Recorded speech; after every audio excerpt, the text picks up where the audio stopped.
Welcome back everyone. আমি Saptaparni from বায়োলাইভ। আশা করি তোমরা সবাই খুব ভালো আছো। তো তোমরা যেমন সবাই জানো, এখন আমরা এবিটি এর মাধ্যমিকের টেস্ট পেপারের বায়োলজি বা লাইফ সায়েন্সের কোয়েশ্চেন সেটগুলো তোমাদেরকে সলভ করাচ্ছি। তো অলরেডি আমরা প্রথম সেট অর্থাৎ পেজ নাম্বার 31-এর সমস্ত কোয়েশ্চেন তোমাদের 1 মার্কের কোয়েশ্চেন সলভ করিয়ে দিয়েছি, আর আজকে করাতে চলেছি পেজ নাম্বার 107-এর সমস্ত 1 মার্কের কোয়েশ্চেনের সলভিং। তো ভিডিও ভালো লাগলে অবশ্যই লাইক করতে ভুলো না, বন্ধুদের মধ্যে শেয়ার করে দিও এবং অবশ্যই চ্যানেলটাকে সাবস্ক্রাইব করে রেখো, কারণ এখানে আমরা ব্যাখ্যা সহ প্রত্যেকটা কোয়েশ্চেন তোমাদের সাথে আলোচনা করে দেবো। তো চলো আর দেরি না করে ভিডিও স্টার্ট করি।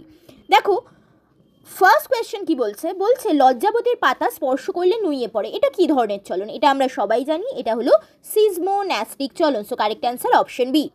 নেক্সট বলছে ডায়াবেটিস মেলিটাসে আক্রান্ত ব্যক্তির কোন হরমোন যথেষ্ট মাত্রায় ক্ষরণ করতে অক্ষম? তো দেখো ডায়াবেটিস মেলিটাস হয় হচ্ছে ইনসুলিন হরমোনের অক্ষমতার জন্য বা এর কম ক্ষরণের জন্য। ওকে, সো এখানে কারেক্ট অ্যান্সার হবে অপশন বি। দেখো দু রকমের ডায়াবেটিস মেলিটাস হয়, টাইপ 1 যেখানে ইনসুলিন হরমোন তৈরি হয় না এবং এটা অনেক কম বয়স থেকেই শুরু হয়ে যায়, ঠিক আছে, বাট টাইপ 2 যেটা সেখানে ইনসুলিন তৈরি হলেও সেটা ঠিকভাবে কাজ করতে পারে না, ওকে, বিভিন্ন কারণের জন্য। তো তাহলে এখানে সঠিক উত্তর হবে ইনসুলিন। নেক্সট কোয়েশ্চনে যাচ্ছি। দেখো বলছে নিচের কোনটি একজানের গঠন সংক্রান্ত বৈশিষ্ট্য নয় বলতে হবে। কোনটা একজানে পাওয়া যায় না? রাইনফিয়ার পর্ব, নিজেল দানা, মাইলিন শীথ নাকি সোয়ানকোষ? এখানে সঠিক উত্তর হবে অপশন বি, নিজেল দানা, কারণ এটা দেখা যায় কিন্তু আমাদের নিউরনের কোষ দেহে। ওকে, নেক্সট বলছে দেখো দ্বৈত নিষিক্তকরণের ফলে নিম্নলিখিত কোনটি তৈরি হয় বলতে হবে? পাপড়ি, এন্ডোস্পাম, ফুল নাকি পুংকেশর? তো দেখো এখানে সঠিক উত্তর হবে অপশন বি, এন্ডোস্পাম, কারণ আমরা জানি দ্বৈত নিষেক মানে দু রকমের নিষেক হয়। এক তো হচ্ছে পুং গ্যামেট গিয়ে মিলিত হয় হচ্ছে হ্যাপ্লয়েড পুং গ্যামেট গিয়ে হ্যাপ্লয়েড ডিম্বাণুর সাথে, এবং যার ফলে আমাদের ডিপ্লয়েড জাইগোট তৈরি হয়, এটা একরকম নিষেক। আর একটা নিষেকে হয় হচ্ছে যে হ্যাপ্লয়েড পুং গ্যামেট গিয়ে আমাদের যে ডিপ্লয়েড নির্ণীত নিউক্লিয়াস আছে তার সাথে মিলিত হয়, যার ফলে ট্রিপ্লয়েড শস্য বা এন্ডোস্পাম তৈরি হয়। তো তাহলে এখানে কারেক্ট অ্যান্সার হবে এন্ডোস্পাম। ওকে, বুঝতে পেরেছো? চলো নেক্সট কোয়েশ্চেনে যাব তোমাদের।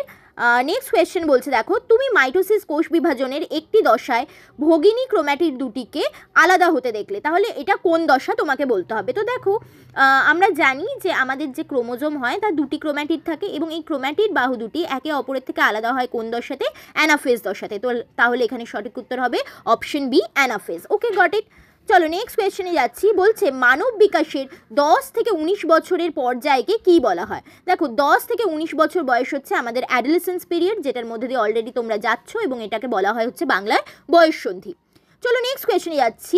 ইম্পর্টেন্ট কোয়েশ্চেন বলছে মটর গাছের ফুলে যখন ক্যাপিটাল ভি স্মল ভি এর সাথে ক্যাপিটাল ভি স্মল ভিকে সংকরায়ন ঘটানো হবে তখন F1 জনুতে ফুলের ফিনোটাইপ কি হবে? তো দেখো আমি তোমাদেরকে ক্রসটা করে দেখাচ্ছি।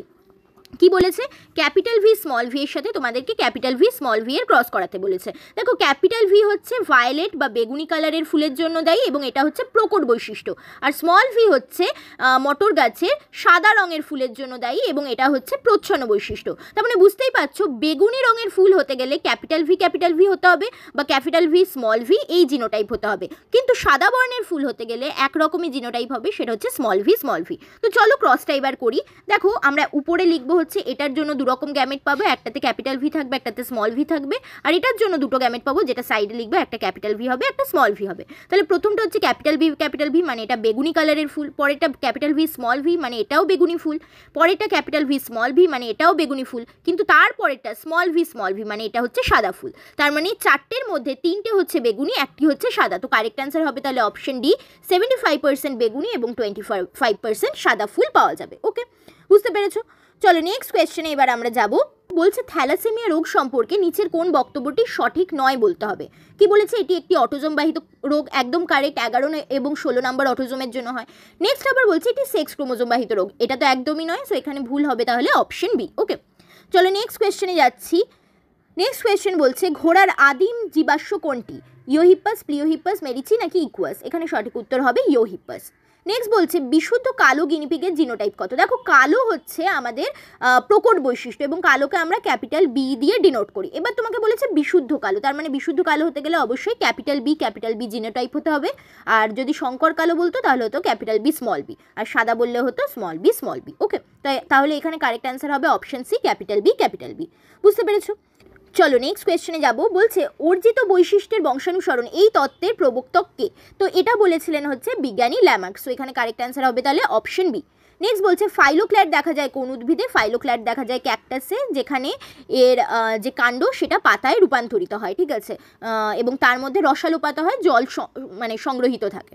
নেক্সট বলছে ভারতে ব্যাঘ্র প্রকল্প চালু হয়েছিল কত সালে? এটা তোমরা মনে রাখবে, 1973 সালে প্রজেক্ট টাইগার শুরু হয়, ঠিক আছে, এবং 2023 সালে এর কিন্তু 50 বছর কমপ্লিট হয়েছে। নেক্সট বলছে কোনো একটি খাদ্য শৃঙ্খলে ক্লোরিনযুক্ত কীটনাশক প্রবেশ করলে নিচের কোন ঘটনাটি ঘটে? জীব বিবর্ধন, ইউট্রোফিকেশন, বিশ্ব উষ্ণায়ন নাকি বোঝারত্ব? এটা সঠিক উত্তর হবে জীব বিবর্ধন বা বায়োম্যাগনিফিকেশন। ডিডিটির এক্সাম্পল দিয়ে তোমরা মনে রাখবে যে ডিডিটি যখন একটা খাদ্য স্তরে প্রবেশ করে প্রত্যেকটা ট্রফিক লেভেলে এর কিন্তু কি হয়, এর কিন্তু ঘনত্ব বাড়তে বাড়তে থাকে এবং সেই ঘটনাকেই আমরা জৈব বিবর্ধন বা বায়োম্যাগনিফিকেশন বলে থাকি। নেক্সট বলছে দেখো বায়ু দূষণের সঙ্গে সম্পর্কিত রোগগুলি কোনটি? এখানে 4টে অপশান আছে, এখানে কারেক্ট হবে হচ্ছে অপশান সি, ব্রঙ্কাইটিস, অ্যাজমা এবং ফুসফুসের ক্যান্সার। এখানে 3টেই কিন্তু আমাদের বায়ু দূষণের সাথে সম্পর্কিত। চলো নেক্সট যাব হচ্ছে শূন্যস্থান পূরণে। প্রথমে বলছে কি আয়োডিনের অভাবে কোন হরমোন সংশ্লেষ ব্যাহত হয়? এটা হবে হচ্ছে আমাদের থাইরক্সিন হরমোন সংশ্লেষ ব্যাহত হয়। ওকে, নেক্সট বলছে দেখো মস্তিষ্ক ও ড্যাশ নিয়ে কেন্দ্রীয় স্নায়ুতন্ত্র গঠিত? মস্তিষ্ক এবং সুষুম্না কাণ্ড নিয়ে আমাদের কেন্দ্রীয় স্নায়ুতন্ত্র গঠিত। মৌমাছির 8 অক্ষরের মতো নাচকে কি বলা হয়? এটাকে বলা হয় ওয়াগল ডান্স। নেক্সট বলা হচ্ছে একই জিনের বিভিন্ন রূপভেদকে কি বলা হয়? এটাকে বলা হয় অ্যালিল। সুন্দরবন ও ড্যাশ উভয়ই বায়োস্ফিয়ার রিজার্ভ। দেখো ভারতে টোটাল 18টা বায়োস্ফিয়ার রিজার্ভ রয়েছে, তার মধ্যে সুন্দরবন বাদে বাকি 17টার যে কোনো একটা নাম তোমরা এখানে লিখতে পারো। আমি এখানে বলবো নীলগিরি লিখতে, কারণ নীলগিরি হচ্ছে প্রথম বায়োস্ফিয়ার রিজার্ভ যেহেতু ভারতের ক্ষেত্রে, তাই আমি নীলগিরির নাম বলবো লিখতে। তোমরা আমাকে কমেন্ট সেকশনে লিখে জানাও নীলগিরি বায়োস্ফিয়ার রিজার্ভ কত সালে প্রতিষ্ঠা হয়েছিল। নেক্সট বলছে দেখো ড্যাশ কোষ বিভাজনে বেমতন্তু গঠিত হয় না? ইজি কোয়েশ্চেন, অ্যামাইটোসিস কোষ বিভাজনে বেমতন্তু কিন্তু গঠিত হয় না। নেক্সট যাচ্ছি দেখো সত্য মিথ্যা নিরূপণ করতে দিয়েছে যে কোনো 5টা। ওকে, দেখো বলছে সপুষ্পক উদ্ভিদের নির্ণীত নিউক্লিয়াস ডিপ্লয়েড প্রকৃতির হয়। একটু আগেই আমরা দেখলাম যে হ্যাঁ ডিপ্লয়েড প্রকৃতিরই হয় এবং এর সাথে পুংগ্যামেট এসে মিলিত হলে ট্রিপ্লয়েড শস্য তৈরি হয়। সো এটা কিন্তু একদম সঠিক। নেক্সট বলছে এক্স ক্রোমোজোমে হোল্যান্ড্রিক জিন অবস্থান করে। ভুল, এটা ওয়াই ক্রোমোজোমে অবস্থান করে। সো এটা মিথ্যা। ক্রায়ো সংরক্ষণে তরল নাইট্রোজেন -196 ডিগ্রি সেলসিয়াস উষ্ণতায় ব্যবহার করা হয়। একদম কারেক্ট। ওকে, একদম সত্য।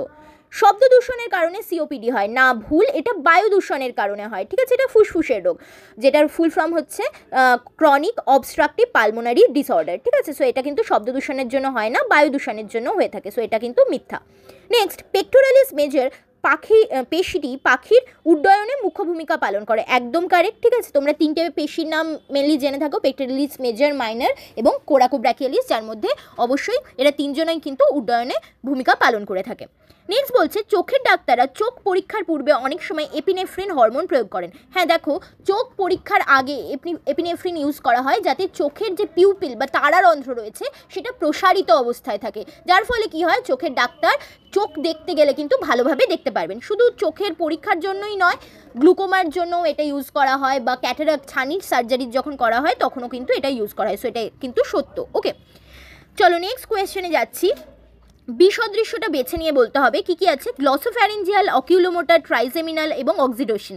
এর মধ্যে কিন্তু বিসদৃশ্য হবে কোনটা? অক্সিটোসিন। কেন বলো তো? কারণ বাকি সবগুলোই হচ্ছে আমাদের ক্রেনিয়াল নার্ভ, বাট অক্সিটোসিন হচ্ছে এক ধরনের হরমোন যেটা পশ্চাৎ পিটুইটারির থেকে ক্ষরিত হয়।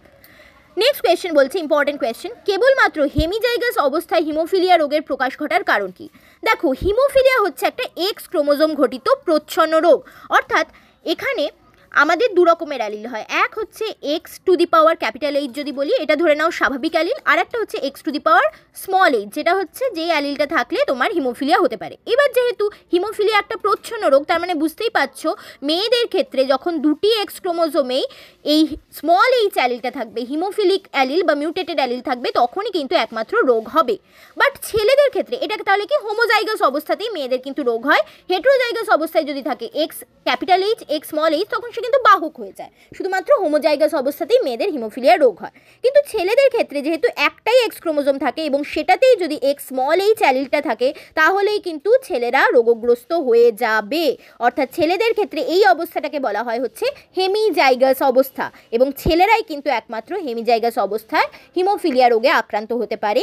মেয়েরা কিন্তু হেট্রোজাইগাস অবস্থায় বাহক হয় এবং হোমোজাইগাস অবস্থায় গেলে তবেই কিন্তু এরা রোগাক্রান্ত হয়, যখন স্মল এইচ দুটোতেই ওরা ক্যারি করে। ওকে, বুঝতে পেরেছো?